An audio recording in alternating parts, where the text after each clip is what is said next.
نگران وزیر اعلیٰ سندھ کے نام کا فیصلہ تاحال نہ ہو سکا۔ حتمی نام کی منظوری کے لیے وزیر اعلیٰ سندھ اور اپوزیشن لیڈر کے درمیان دوسری ملاقات آج ہوگی۔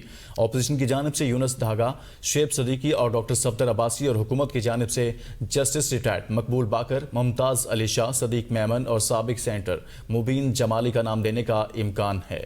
ابھی تک فیصلہ نہیں ہو سکا کہ سندھ میں نگران وزیر اعلیٰ کون ہوگا۔ دونوں جانب سے تین نام دے دیے گئے ہیں۔ حکومت کی جانب سے مقبول باقر، ممتاز علی، صدیق میمن اور مبین جمالی کا نام، جبکہ نگران وزیر اعلیٰ سندھ کے نام کا ابھی تک کوئی فیصلہ نہیں ہو سکا۔ وزیر اعلیٰ سندھ اور اپوزیشن لیڈر کے درمیان دوسری ملاقات آج ہوگی، جس میں امید ہے کہ وزیر اعلیٰ کا نام دے دیا جائے گا۔ اپوزیشن کی جانب سے یونس دھاگا، شعیب صدیقی کا نام دیا گیا۔ مزید تفصیلات جانتے ہیں خورشید رحمانی سے۔ جی خورشید، آگاہ کیجیے گا، ابھی تک کوئی نام سامنے نہیں آ سکا۔ نگراں وزیر اعلیٰ سندھ کے لیے ابھی تک کوئی نام فائنل نہیں ہو سکا۔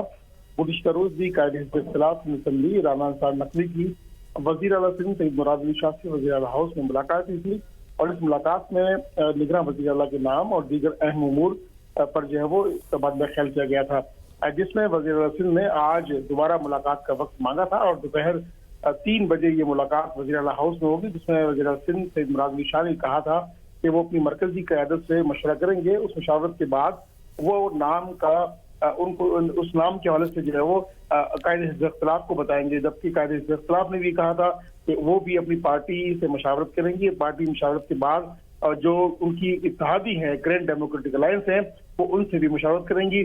آج یہ اہم سیاسی بیٹھک ہوگی وزیر اعلیٰ ہاؤس میں، جس میں نگراں وزیر اعلیٰ کے نام پر جو ہے وہ اتفاق رائے کیا جائے گا، جس میں وزیر اعلیٰ سندھ نے کہا تھا کہ مزید 2 دن بھی لگ سکتے ہیں جب تک نگراں وزیر اعلیٰ کا نام فائنل نہیں ہوتا۔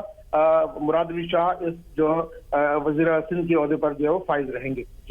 جی ٹھیک، بہت شکریہ خورشید رحمانی، اس حوالے سے آگاہ کر رہے تھے۔